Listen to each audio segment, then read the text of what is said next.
You're listening to The Globalist, first broadcast on the 3rd of March 2025 on Monocle Radio. The Globalist, in association with UBS.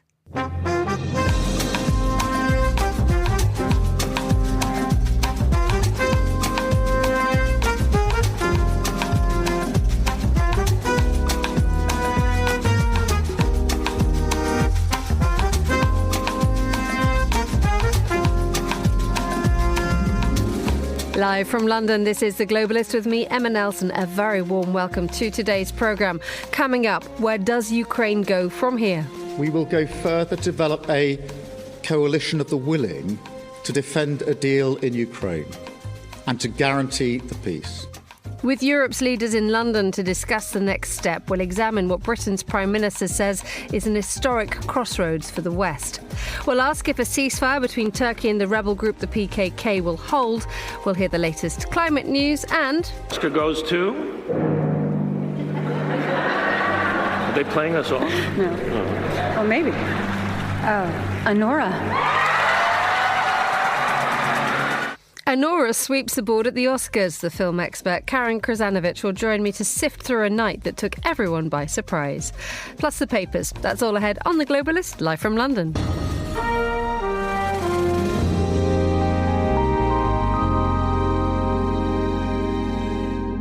First, a quick look at what else is happening in today's news. The UN humanitarian chief Tom Fletcher says Israel's decision to stop aid entering Gaza is a violation of international law. The Vatican says Pope Francis no longer requires medical ventilation as he continues to recover from pneumonia. And a private spacecraft has started to gather data from the surface of the moon. Stay tuned to Monocle Radio throughout the day for more on these stories. But first, President Donald Trump has given the Ukrainian President Volodymyr Zelensky an ultimatum. You either make a deal or we are out. It follows a disastrous meeting at the White House last Friday, during which, among other unpleasantries, Trump accused President Zelensky of disrespecting him and failing to wear smart enough clothes. Well, yesterday's European leaders meeting discussed how they can act. We'll hear more about this in a little while. But first, let's head to Kyiv now to hear from Yevheniia Kravchuk, who's a Ukrainian MP and a member of President Zelensky's parliamentary group. A very good morning to you, Yevheniia. Good morning. Thank you for having me. We need to find out, has the dust settled now in Kyiv? Zelensky is back. He's given his first press conference. And how are you all absorbing what's happened in the last 72 hours? Well, it's very good that there was this summit in London because it gives some signs that Europe is really waking up and gonna take care of its own security. Because after what happened in Oval Cabinet at Oval Office, I think one of the questions that many allies of the United States had asked themselves around the globe, not just in Europe, but in Indo-Pacific, some Asian countries, can we still count on United States as a reliable partner? I really do hope that we still can, but we have to be ready to take care of the security on the European continent by ourselves, and that's actually you saw the crystallized the countries who will be willing to do that, or at least they will be the first. We did have, or you did have, in London the Prime Minister Trudeau as well from Canada, and I think it's also important in the face of the possible future tariffs against both EU and Canada. So I think this cooperation is quite important. As President Zelensky said, it's the relationships between countries, not just politicians, and people. And we do feel the support of people. Even after what happened in Friday, you also saw a lot of reactions. So I think that we still need United States at the table, it's still possible to find solutions. But as President Zelensky said, it's not just about some sort of a deal which doesn't lead to a long-lasting peace. Because, I mean, we did have a ceasefire in 2015. Russia violated it and launched the full-scale invasion. So what are the guarantees that they will not do it again? That's the huge question, and we don't have an answer as well. And also another question is, what are concessions from Russian Federation? Because so far we're just speaking about what Ukraine has to do, and Ukraine is actually a victim, not just we cannot forget about that. What about the aggressor state? What about some pressure on Russia? We don't see answers in this as well. From the point of view of Ukraine, I mean, you know President Zelensky. What do you think was going through his mind in the Oval Office on Friday afternoon? Probably the same that was going in mind in every Ukrainian head, because it was quite surprising to see the situation that it's difficult to say who is an aggressor, who is the cause of all the troubles. I honestly think that. Though Zelensky said it's better to have these conversations under the closed doors, and I agree that other conversations should be kept behind the closed doors, but I think at least for once we had to hear it all, not to have illusions. And President Zelensky just stood up for dignity. I mean, we Ukrainians had 2 revolutions of dignity. This war is about dignity because Russians want to deprive this dignity from us. So I guess, he didn't say anything disrespectful. He didn't say anything that is not truth. I really would like to see the things gone the other way, but it is how it is. When President Zelensky didn't say, a word which is not truth. How does Ukraine now respond? We saw President Zelensky gave his nightly press conference yesterday, and he said 2 things that stood out. Firstly is that every day they are grateful for the United States aim, and that is clearly a direct response to accusations from the Vice President J.D. Vance that Zelensky hadn't said thank you enough. But also the fact that he'd gone there fully ready to sign this deal that would have allowed the United States access to Ukrainian minerals. There is a sense there, it's not necessarily capitulation, but there is a sense that he needs to say the right thing in order for there to be a rapprochement with Trump. And about the gratitude, I myself was for numerous times on American TV channels and speaking with American people and thanked as well, as I did yesterday in my Facebook post. Actually, I'm a foreign exchange student. I was foreign exchange student in the United States. I still have host family and friends, school friends, living there in Maryland. And I've received a lot of, just messages from them was their support. And I do value that. And the aid that was given to Ukraine was voted by bipartisan vote in Congress. So it wasn't the decision of Biden administration, right? Just a one man. So it was backed by congressmen from both Senate and House of Representatives and both parties. And I think that was CNN who counted that Zelensky thanked America for like 33 times the past years. Now about the deal. Yes, we did work and put a lot of efforts in this deal between United States and Ukraine. So now it looks more like a deal on investment fund, that this money will be reinvested in Ukrainian economy. But at the end, of course, both parties will have the profit. The presence of American business is not the whole and solely guarantee that Russia will not come back. We have American business open right now in Ukraine. Does it stop Russia of putting bombs on our hands or heads? No, of course not. So actually, we need to think about the bigger plan. So this peace will be long-lasting. And again, we want to understand what concessions will Russians do, because right now Lavrov and Putin and all the official Kremlin spokesperson, they say that, we put into our constitution, in brackets, Ukrainian regions in administrative border, meaning that the cities that are not occupied by Russians, they think that Ukrainians have to leave. So the Kherson was liberated in 2022. Zaporizhzhia was never occupied, but they say that Ukrainians have to leave these cities because they put into Russian constitution administrative borders. Does it make sense? Well, it doesn't make sense from the very beginning and the invasion to Ukraine, but we don't see any response from American administration on that. And I'm sure they will not, tolerate it, but it has to be verbalized. Yevheniia Kravchuk on the line from Kyiv. Thank you so much for joining us in the studio. Joining us on the line from Ukraine in the studio, Steve Crawshaw, also journalist and formerly Human Rights Watch UK director. Good morning, Steve. Former Russia and East Europe editor of The Independent, we should say as well.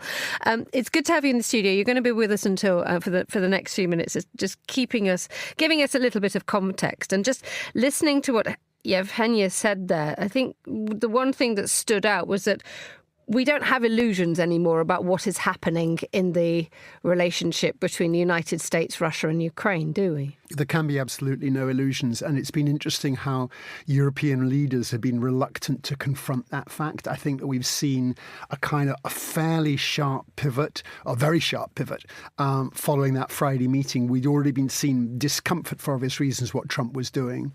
But I think that European governments are going, we cannot do this. We just need to do something completely different. Very interesting to see that Starmer was talking about a coalition of the willing, which kind of turns on its head what happened when America asked for a coalition of the willing in its Iraq war and others stepped up. And the implication is you guys need to be there as well for us. But Europe very much changing its lines. Thank you for that, Steve. Let's get Monocle's take on the recent events. Here's our executive editor, Chris Lord. After Friday's row in the Oval Office, leaders from Europe and Canada gathered in London on Sunday to discuss a coalition of the willing. The proposal is simple. Countries should raise their defence spending to protect any peace deal agreed between Ukraine and Russia. For the hosting Brits, it was about sending a message to the man in the White House that Europe is serious about defending itself. The summit happened against a backdrop of grand pronouncements in the weekend newspapers about the death of the West and the post-war world order. Yet amidst this torrent of transatlantic acrimony and jangled nerves, there was a line from Friday's dust-up that seemed particularly poignant. Referring to the threat posed by Moscow, President Zelensky was stark. "You have a nice ocean and don't feel it right now," he said, "but you'll feel it in the future." This was a red rag to the blonde bull, but there was some truth in it, and that's why it stung. In 2022, I was dispatched to Hawaii for a story about the US military's pivot to the Pacific. At the time, the invasion of Ukraine was only a couple of months old, and it rattled the top brass, who were otherwise focused on the threat from China. On a visit to the ruins of Pearl Harbor, one ex-military serviceman put it all in perspective. The site, he said, was a monument to what happens when a war in Europe is left to fester. Eventually, he said, it'll come knocking at America's door. Wise heads on both sides of the Atlantic know this to be the case. Despite the frenzy of the moment, there is still such a thing as a world order, and there is no path to peace in Europe without the US being involved. But on that front, Europe needs to show willing and do less whining, share more of the burden and make a stronger case for a just resolution of the war in Ukraine. That requires letting go of some assumptions about America's sense of responsibility. Like it or not, President Trump feels that he has the political mandate to bawl out those like Zelensky who come wanting. If there has been any shift in the world order, then this is it. And just a reminder, America's deadline for imposing market-shattering tariffs on Canada and Mexico is tomorrow. Will we be talking about last week's Oval Office row by Thursday? Well, don't count on it.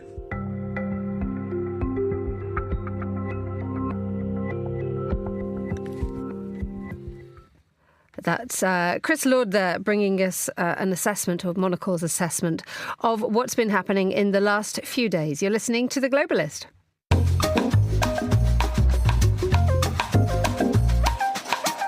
Let's focus now on what's been happening in London for the last 24 hours. Britain's Prime Minister said that the West is at an historic crossroads following the summit of leaders in London to discuss ways of ending the war in Ukraine. European leaders have continued to provide military aid to Kiev so it can continue to negotiate from a position of strength. The US was not at yesterday's meeting. Ukraine was, however. Sir Keir Starmer stood up, galvanising the mood, talking about doing some heavy lifting and indeed this great coalition of the willing. Let's hear a little more about what he had to say.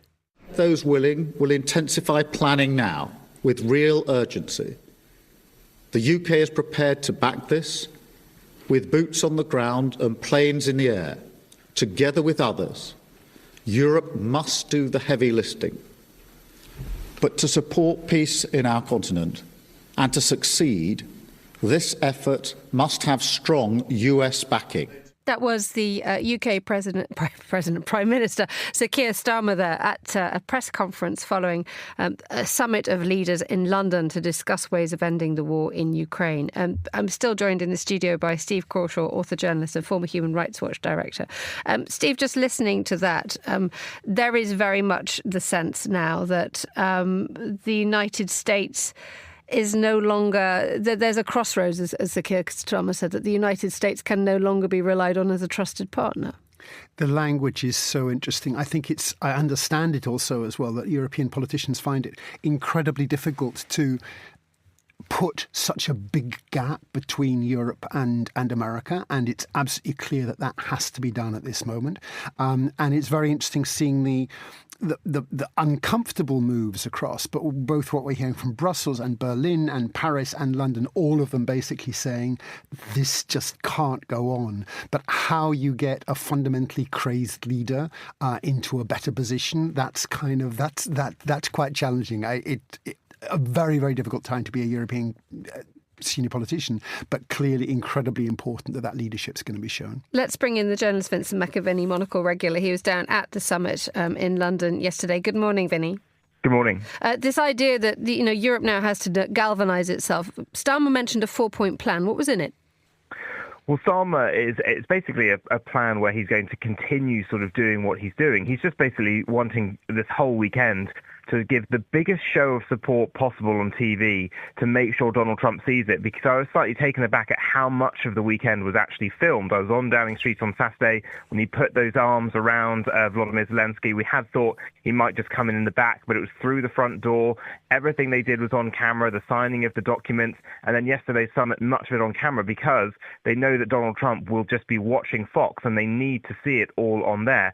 So the plan that he came up with was much of the same. So there was 1.7 billion pounds of funding for Ukraine to purchase British-made missiles, with a new operation in Belfast to get those. Then it was continuing aid support, coming up with a coalition of the willing who could potentially be a peacekeeping force, and then keeping pressure up on Russia to make sure as well that Europe has a say, and Ukraine specifically has a say on whatever negotiations are coming. Bring in Chris Chermak here, our senior news editor. Good to have you back around the table today, Chris. This idea that everything has to be played out on television, this has been mentioned in the last couple of days, that actually the what could be described as an ambush in the Oval Office was very, very much a television moment for Donald Trump and J.D. Vance, and that he won the ratings war. Yes, absolutely. And that's why you did see Keir Starmer also attempt to win the ratings war, if you will, by bringing Volodymyr Zelensky here to the UK. Obviously, it was also interesting that you had him visiting King Charles, because that in itself was something that Donald Trump was, of course, invited to visit King Charles. And so it did feel like there was a certain amount of symbolism, I would say, in that as well, the fact that Zelensky got to meet him first. So I think there was a lot of pageantry over this weekend, which was was fascinating to see, both with Zelensky and the UK, and then, of course, the European leaders coming. And as Steve was saying, really this show of unity was quite dramatic. It feels like a second wake-up moment for Europe, the first one being after Russia's full-scale invasion of Ukraine. This is round 2 of that. Steve, bringing you back in on this idea of Starmer saying there's going to be boots on the ground, planes in the air, the French and the Brits taking the lead on this. You have to ask the question, how willing are the Brits and the French to actually commit to something that could put members of the military in very, very clear and present danger? But this is the idea of Europe being its own policeman. I think the symbolism of this is really important. I mean, it would be extraordinarily difficult to do that. The resistance by Putin would be huge. And so it was interesting when it was first put on, it was to keep Trump quiet, saying, we're ready to put people forward, we'll actually do that stuff. It is very politically problematic. I think that it is the symbolism of saying we are ready to stand up. And that is that sense of that's the negotiation point which will be happening with Putin, as opposed to what Trump was doing was giving away the farm before he started, obviously. Benny, down at the summit, what were the reactions from other nations to what Starmer was talking about? I think there was a lot of acceptance, and this sort of big interview yesterday that stood out for me was when Ursula von der Leyen came out.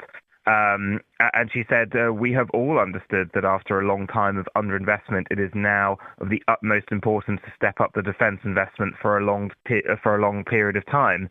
And I think that perhaps finally the seriousness of defence spending at home is recognised. You still have Croatia, Portugal, Italy, Canada, Belgium, Luxembourg, Slovenia and Spain all not hitting that 2% NATO guideline, when you have had, I think, over a dozen NATO members between 2014 and 2024 move from under to over that. And there really isn't much excuse. When I was there, I was at the Justin Trudeau press conference afterwards, and I put to him, you have been in power for 10 years, including that first term of Donald Trump. You saw that he became fixated on that 2% target. Why, when he was out of office, did you not focus on getting up to that level? Because he was always going to come back and make this attack and make your life difficult. He didn't, he tried to say Canada had boosted defence spending, but it takes time. But in that same period, multiple other countries that were spending about the same as Canada were didn't. So there was a bit of, embarrassment yesterday, I think, amongst the nations that still haven't hit that 2% target, because it's left them just so open to an easy attack from Donald Trump. Chris, let's just talk about the markets a little bit. We have another week, but perhaps more than ever, a week when the markets are following geopolitics more closely than perhaps they ever have done. And we have the moment this morning, we have the euro's up, stocks are up, because people are looking at what's going to be happening in America and thinking, actually, the long-term investment, especially, dare I say it, in arms, is going to be something that Europe can actually do very well here. Absolutely. It's always interesting to see the market reaction to these events, isn't it? Because they have a sort of sideways glance at it. And what you've seen this morning, Asia stocks are also up. Part of the reason for this is something not to do at all with Ukraine. It's the fact that there's also this tariffs announcement that's going to be coming from Donald Trump, tariffs being enacted on Mexico and Canada and China on Tuesday. And when it comes to Mexico and Canada, those tariffs might be a little bit less than are expected, the 25% that's expected. So markets have been reacting positively to that. And yes, on Ukraine, European stocks are up after watching what happened over this weekend as well. And as you say, particularly actually defense stocks are up somewhat because of this idea that Europe will be rearming itself. This is the kind of signals that markets watch for. But also, to be fair, I think the fact that there is this European unity and a standing up moment against Donald Trump, if you will, I think has reassured markets that even whatever might happen with the United States, the fact that Europe is willing to step in with security guarantees, show support for Ukraine, that has also reassured markets somewhat that the geopolitics of this moment may not completely crumble around us. Chris, thank you so much for that update. And thanks also to Vincent McAviney. You're listening to Monocle Radio. Still to come on today's programme. I'm Sheena Rossiter, and on today's show, I'll be looking at the Paris Climate Accord 10 years on, what's being done for carbon capture, and then we'll be stopping by Kew Gardens, which will be opening a new groundbreaking carbon garden come July. Stay with us on The Globalist. UBS has over 900 investment analysts from over 100 different countries. Over 900 of the sharpest minds and freshest thinkers in the world of finance today. To find out how we could help you, contact us at ubs.com.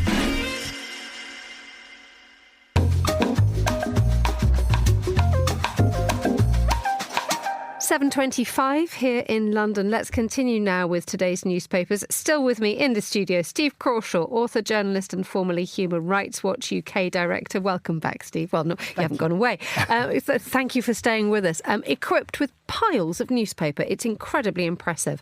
Where do you want to start with the papers? I mean, do we want to touch briefly on how the rest of the world is reacting to what is clearly enormous tectonic plates shifting here? Yes, as you say, enormous piles and completely chaotic. I keep not finding the things I wanted. So all of this, everything that's happening around Russia, Ukraine, America and Europe, for all the reasons we've just been discussing, it is absolutely huge. One of the ones that I was looking at there was a profile in Atlantic magazine of Friedrich Merz, the incoming German Chancellor, and that's really interesting as well. He's going to be so important. It was interesting he wasn't present yesterday. We had the outgoing Chancellor Olaf Scholz was there, but I think that where that centre-right Chancellor Friedrich Merz goes is going to be so important. And the profile has as its headline the man who would remake Europe, and they called him an unlikely force for change. And it makes comparisons about how saying Nixon was the person on the right who came together with China. All those different surprising bits. He's the least likely person to break with America, and yet he, Merz, who's going to be in such an important role, looks ready to do exactly that. And I think it is going to be a very important moment, not just for Europe and America, as we've already discussed, but actually for Germany's own post-war identity. His absence was rather notable yesterday, given the fact that Olaf Scholz went there. I mean, one recalls that when Angela Merkel was leaving office, she took Scholz with her, and Merz was not taken there. Perhaps, who knows what the relationship is with Ursula von der Leyen. But the idea that Merz is striking out on his own, but he also has this difficulty in convincing, and this has been widely reported, the FT has an excellent article on this, about how it convinces Germany to boost its defence spending. Yes. It now becomes something which was so built into the DNA of Germany, is that we shouldn't, and that's changed over the years very much. So when I was there in Germany as a correspondent, 30 years ago now in the 1990s, so after unification, I covered unification, but was there the year after unification. Even then, the idea that any kind of German involvement anywhere in any military conflict was super sensitive. That changed gradually. Kosovo, various other things changed. And now we talked already, the outgoing Chancellor Scholz talked about the Zeitenwende, the change of eras, already at the beginning of the war. But actually we're now seeing a double change of the eras, if you like, of like, we can't stand back. This is our security. And Germany has responsibilities, not just because of the past, but because of the present too. Let's move on to another enormous story, the fact that as it stands, Israel's decision to stop aid entering Gaza, the UN humanitarian chief Tom Fletcher says this is a violation of international law. This is being widely covered, isn't it? It is. It's being covered absolutely everywhere, and quite rightly. And there's no question it's a violation of international law. And it's there absolutely in black and white. You do not do collective punishment. If you've got a beef, understandably, with a particular government, that's where you're focusing it. And we've seen, of course, throughout, since the 7th of October, and the horrific crimes committed by Hamas then, we've repeatedly seen the punishment of the civilian population. So on the one hand, we have that, which is so clearly a violation. What's interesting, well, among many things that's interesting, is the discomfort within Israel as well of the fact that we are not getting a deal properly. And it was interesting. So one of the protests yesterday, this is covered in the Israeli daily Haaretz, internationally as well, but Haaretz is saying you've got the slogans there, you abandon the hostages, you abandon the state, because basically Netanyahu is not really, that's the argument that's being made, and I think persuasively, is not actually really interested in the hostages. He cares only about himself and power. And that's something which Israeli liberals, as I discovered when I was there last year, but it's clear, feel very, very strongly that other governments should speak up more strongly against Netanyahu and continue to fail to do so. Le Monde has coverage of the regional reaction to this decision to stop aid. It reports the fact that the Egyptian foreign minister is accusing Israel of using starvation as a weapon. Qatar said it strongly condemns Israel's decision. Two very, very important voices here, because it is the Qataris and the Egyptians who are brokering any kind of peace. This is the extraordinary thing, is that Netanyahu is in many senses appears to be completely internationally isolated and so much pressure, and yet people are still tiptoeing around. So Merz, who we spoke about a moment ago, the incoming chancellor, has even said that if Netanyahu were to come to Berlin, I can't remember the exact phrase, but basically he wouldn't wish to arrest him, although the International Criminal Court has put out an arrest warrant. This tiptoeing is so unhelpful, where we see, as you say, all of the main players are so critical of what's happened. I know that you're talking about Oscars and other contexts, but I was fascinated that an utterly brilliant Israeli-Palestinian documentary in the No Other Land, set in the West Bank, filming finished in October 2023, that got the Oscar last night for Best Documentary. And I hope that has way more implications than just what happens at the Oscars, because the political importance of that film, which is basically crimes being committed in plain sight, is, I think, going to be really important for politicians to wait. It's an interesting story, doesn't it? Because it follows an activist who documents the destruction of his hometown, and it's an Israeli-Palestinian co-production, isn't it? Yes, and that, I think, is such an interesting angle to that. As you say, there's the activist himself, and we've seen some of those kind of things before, and he's bravely trying to do it, and of course there's phone video, there's all of these things happening, and crimes committed in plain sight. You see literally settlers coming and killing, and IDF strolling away. It's all there in front of you, and crucially, you have an Israeli, very, very brilliant Israeli journalist, Yuval Abraham, and then the camera person and director Rachel Shaw with him. So those two Israelis are, as it were, in the room and on the ground the whole time, working together with those Palestinians. And the message has to be to the rest of the world, how can you not be supporting this? How can you still be thinking Netanyahu is the guy to talk to, when here you have figures of enormous moral courage and, of course, risking their lives, especially the Palestinians, but to some extent the Israelis also. Steve Crawshaw, thank you so much for being with us for the first half of today's programme. You're listening to Monocle Radio. The time here in London is 7:31. A look now at the other headlines. The UN humanitarian chief Tom Fletcher says Israel's decision to stop aid entering Gaza is a violation of international law. Israel made the move after Hamas rejected a proposal to extend the first phase of the ceasefire. The Palestinian group wants to proceed to the second phase, which involves the withdrawal of Israeli troops.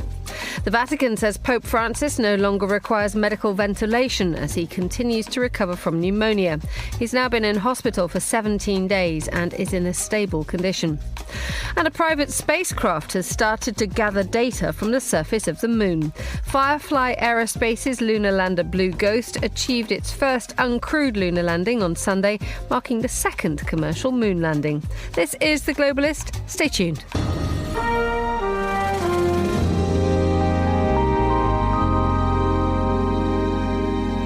7:33 here in London. After a 40-year conflict with the Turkish state, the outlawed PKK, or Kurdistan's People's Party, has declared it will implement a ceasefire with Turkey. It was following a call from its jailed leader Abdullah Öcalan to disarm. Well, to bring us up to date, Monocle's Istanbul correspondent Hannah Lucinda Smith joins me now on the line from Istanbul. Good morning, Hannah. Good morning. We were talking about, just at the end of last week, the fact that Abdullah Öcalan had made this call: disarm, lay down your arms and disband. So this move has happened swiftly, hasn't it? It really has. And I have to say, to my surprise, I think on Friday I made entirely the wrong call and told you that, despite Öcalan making this statement, it might not have any effect on the groups on the ground. And happily it has. So we got this announcement over the weekend from the PKK that they will be laying down their arms. Now, the PKK it's not just a group that fights in eastern Turkey anymore. Since Öcalan was jailed in 1999, it has spread its influence to northern Iraq and principally to Syria also. In the Syrian civil war, it managed to establish itself as a kind of quasi-state in the north of the country, and also as the kind of head of the spear in the fight against ISIS. It won backing from the US. That was a big reason why it was able to take such a large amount of territory and accumulate such power. But since the change of regime in Syria in December, when Bashar al-Assad fled the country, the sands have really, really shifted in the region. Now the new government in Damascus is really putting pressure on the PKK franchise in northern Syria, also Turkey as well.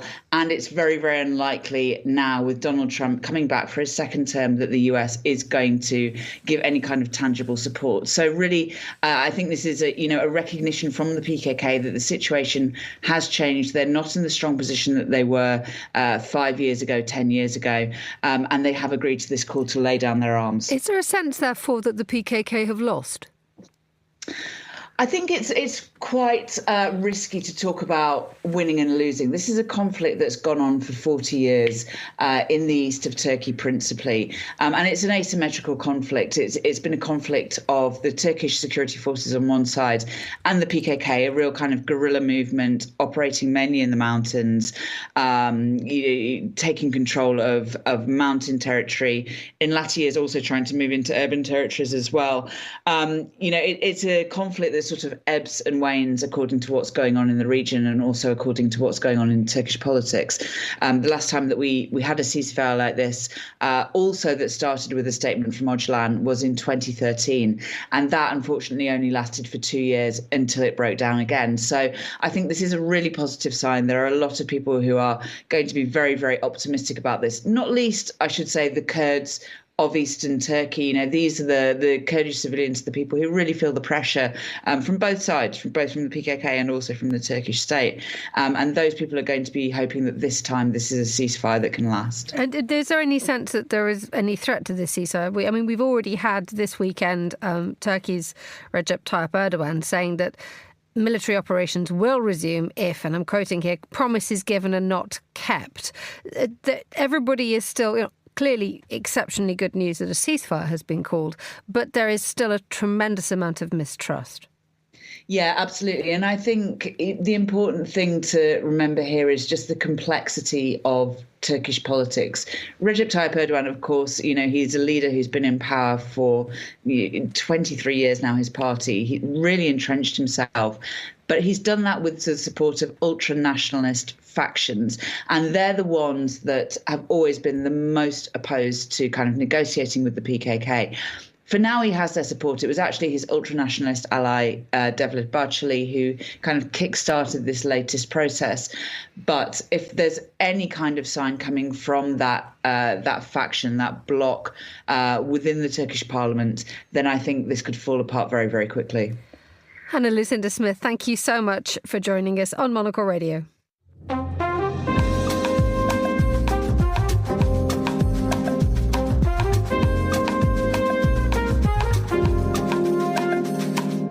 $14.37 in Bangkok. Let's head there for a look at the Asian aviation market. James Chambers is Monocle's Asia editor based in Bangkok. Good afternoon, James. How are things? Good morning, Emma. Back in Bangkok after a bit of flying. Good. Right. We'll get to your airport experiences in a moment because by all accounts they were rather pleasant. Also pleasant is news for Qantas. Yes, that's right. Australia became a bit famous out here during the pandemic because that's where all the planes were parked, all the ones that the likes of Cathay Pacific weren't flying. But now their flag carrier, Qantas, has just announced their latest annual results, and it's looking very, very healthy indeed. They got a profit of some 830 million euros. And the company's paying its first dividend since 2019, so some good news for shareholders too. And this is significant because it's the first full year under their new CEO, Vanessa Hudson, who took over in late 2023 after Alan Joyce retired after 15 years in the top job. So it seems like she's got off to a good start. And what has driven this success, given the fact that it was not too long ago that people were almost using Qantas as a verb for bad service? Well, I guess the big thing is the uptick in demand. I think the demand to fly in Australia and to Australia and from Australia is surging, and they just didn't have enough planes to meet those demands. I remember when I flew down from here to Sydney in the end of last year to attend an event that we were putting on in Sydney. I actually had to fly Qantas, but on a Finnair flight manned by Finnair staff and piloted by a Finnair captain. So that was a bit of an odd experience, but that just showed that the demand was there, and actually the demand wasn't in Finland. So they'd been basically lending out their planes to Qantas, and now they're getting more and more new planes. But they put down one of the reasons they gave for these good results is the success of their dual brand strategy. So that means there's a lot of demand to fly Qantas, to fly the premium service, to fly business, but also their low-cost airline Jetstar is also doing well. And they're saying there's a lot of demand from Australians who are, feeling the pinch a bit with the cost of living crisis, but they still want to go on holiday. And so Jetstar's been picking up that business. Let's move to somewhere else which is picking up rather well, Hong Kong Airport. Yes, that's right. I mean, Hong Kong used to be one of the hubs in Asia. It was, one of the busiest airports. But obviously, during the pandemic, it was a ghost ship, and there was nothing going on. And there were people very, very quick to write it off. And obviously, those of us who are based here knew that was going to be nonsense, and it would one day recover. And it looks like Hong Kong Airport is finally back to pre-COVID levels. So they announced some quite impressive numbers for January. They saw some over 5 million passengers come through. It's an increase year on year of like 27.8%. And they're seeing strong interest from Southeast Asia, from China, as you'd expect, and also from Japan. So it's not quite firing on all cylinders yet. They have recently introduced a third runway, so the capacity for Hong Kong Airport's capacity has increased quite considerably. But for those naysayers who are kind of calling an end on Hong Kong Airport as one of the regional hubs, I guess they've been proven wrong. Indeed. We've got the Chapman Fong, who's the Deputy Director of Corporate Development, says that the Hong Kong Airport serves as a double gateway, doesn't it? It doesn't just connect to the mainland, but it is now increasingly acting as a regional hub. Yes, that's right. Because if you look at the competition Hong Kong Airport faces in its own backyard, it's quite incredible. I mean, you've got Guangzhou Airport, which serves about 60 to 70 million travellers every year, and you've got Shenzhen, which does about the same, and Hong Kong about on the same. So those three airports are all very, very, very, very close to each other. But obviously, Shenzhen and Guangzhou serve more of a mainland market, whereas it's Hong Kong that serves everybody. It's the international hub, and it's also a gateway for China going out to the rest of the world. These three airports, play a role together, but also they're in fierce competition. So, it's good to see Hong Kong back on its feet. Let's move on to a slightly less pleasant story. That feeling when you get on an aeroplane that everybody's so busy trying to get on with their own stuff and putting their stuff in the right place and sitting down and et cetera, et cetera, et cetera. It is now under threat by the fact that pickpockets are now operating. Yes, this is when we live out here in Asia, we feel a bit smug about safety, because you literally can leave your wallet and your phone on the table in a bar, go to the toilet, and it'll still be there when you come back. It is not like London, and some of the, there's some like Hong Kong people. They kind of joke semi-seriously about when they go to London, they take off their expensive Tag watch and just wear an iWatch, because they know about the problems with petty crime in London. So there might be some people in London thinking, well, it serves you right, because there's been a spate of pickpockets on board aircraft in Asia, and this is something that was really taking off last year. And it's not just Hong Kong, but it's all over the region. It's something that they've been having to to address at some of the regional aviation assemblies. And it seems to be something that is actually a deliberate thing that's being targeted by criminal gangs. So you've got a bunch of travellers who get on together to basically work the aircraft, and they're targeting flights that they know will be carrying people with expensive watches. So if you're on a flight from Switzerland to Hong Kong, there's been a spate of people losing their watches. Why you would be keeping a watch in your hand luggage that's worth $500,000 I don't know, but it is something that's worrying travellers around here, and it's not something that will allow you to get some kip at 30,000 feet. Finally, James, you did mention recent air travel, and actually having a good time in an airport. Please enlighten us. Well, I mean, one of my biggest fears when I moved from Hong Kong to Bangkok was swapping Hong Kong airport, which is an absolute dream to move through, for the one in Bangkok, which is not necessarily as organised and efficient. But hand on heart, I must say, in the 2 years that I've been here, travelling through Suvarnabhumi Airport has become just as easy as Hong Kong. And a lot of that has been to do with the technology that the airport has been bringing in, the automated gates. One of the big kind of bottlenecks was when you were waiting to clear immigration, and now that's been gone because they have the passport gates. And the same is happening in places like Jakarta, which also used to be a nightmare to fly in and out of. But the more I fly between the two, the more positive experiences I have. I must admit, I have to change my impressions. And actually, I'm now even looking forward to travelling through these airports. James Chambers, thank you so much for joining us on the line from Bangkok. UBS is a global financial services firm with over 150 years of heritage. Built on the unique dedication of our people, we bring fresh thinking and perspective to our work. We know that it takes a marriage of intelligence and heart to create lasting value for our clients. It's about having the right ideas, of course, but also about having one of the most accomplished systems and an unrivaled network of global experts.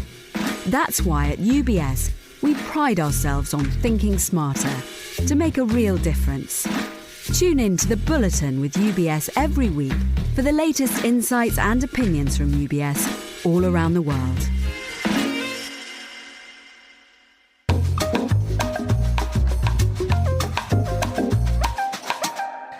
Time now to talk climate with Sheena Rossiter, Monocle's contributing editor, who joins me on the line now from Edmonton. Good evening, Sheena. Good evening. We do need to touch on Trump on climate. He's been in power a scant 45 days. What effect has his administration already had? Well, aside from stepping out and, removing the U.S. from the Paris Climate Accord for the second time, there's been a lot of moving parts, and it's been going really quickly. So President Donald Trump's energy-focused executive orders, they've really slashed more than half of the Environmental Protection Agency staff and have made it clear to his team that they're mapping a far more radical retreat when it comes to climate change in his second term. And job cuts are just expected to come fast and furiously. So at the beginning of February, the agency did tell 1,000 probationary employees that those who've been working for the agency for less than a year, that they could be fired almost immediately. And the agency has since terminated 400 employees. And this reduction of staff could impact the organization's speed and ability to respond to any kind of crisis. And that's from everything from tackling environmental health risk or even just simply implementing regulations.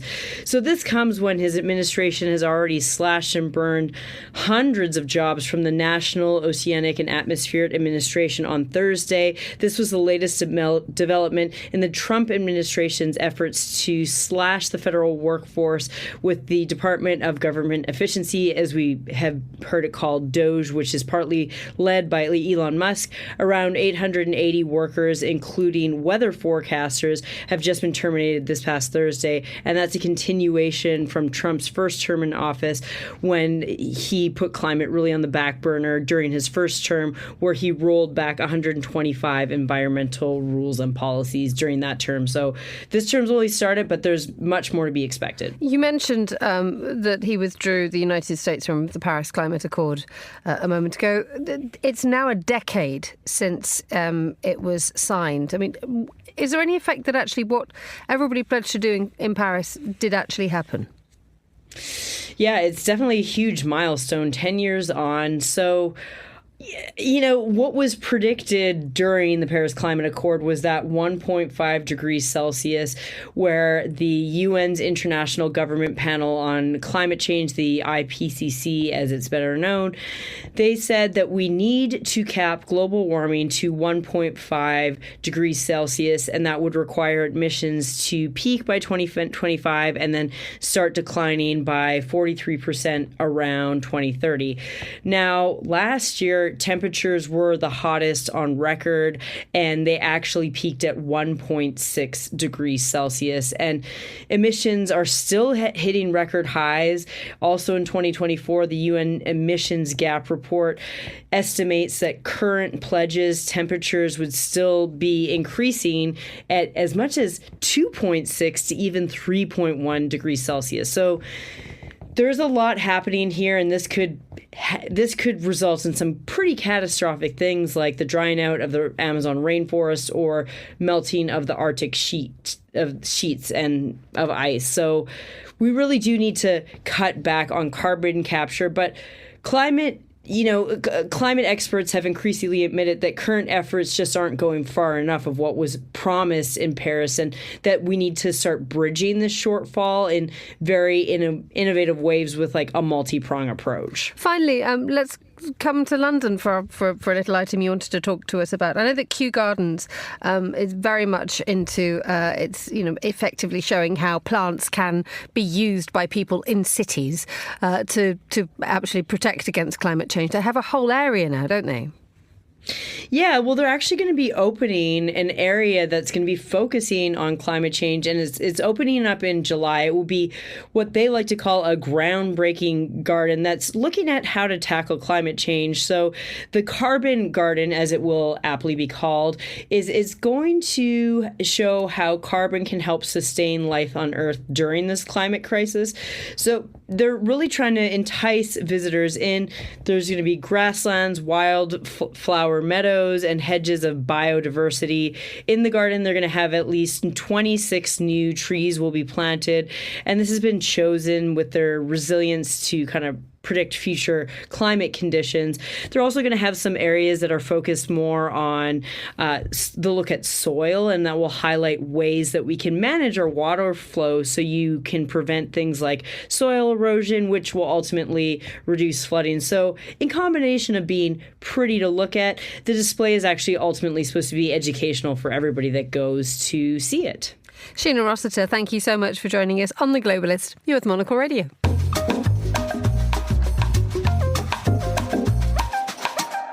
It's approaching 7:52, I should say, here in London. An amount of confusion is, I hope, allowed when it comes to timings, because we've all been up watching the Oscars, haven't we, Karen? We really have. We certainly have, yes. Everybody in my household, unfortunately, also was. You have been up watching the Oscars. How were they? How were they? Well, hosted by Conan O'Brien. I wasn't sure what to make of Conan O'Brien, because I thought, is this really going to work?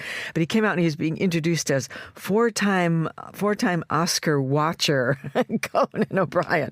So it started off really well, and I have to say it was a satisfying show. I think people should watch it. It came in, I think, at 3 hours 47. I think that was the maximum time. Where does that sit in terms of? That's not bad. Okay. I mean, some of them are a lot longer.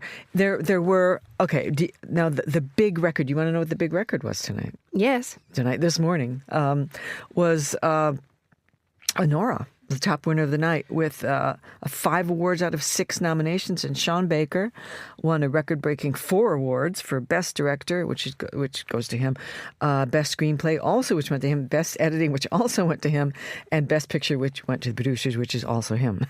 So it's a great feat. Now, it's quite funny that Anora was sort of bubbling in the background, but everybody had mentioned lots of other films that were going to scoop it. And so is there that, can we now say Oscar shock? I think there is. Yeah, I really think there is, because there were so many good films. Don't forget there are 10 films in Best Picture, and all of them are really good. And we don't know what the Academy is going to vote on. It was going to be The Brutalist. It was going to be Conclave that won the BAFTA this year. Was it going to be Emilia Perez or Wicked, Nickel Boys, The Substance? I mean, there's just huge, huge numbers of films. Or Dune Part 2. I mean, these are all really great films that deserve to be watched.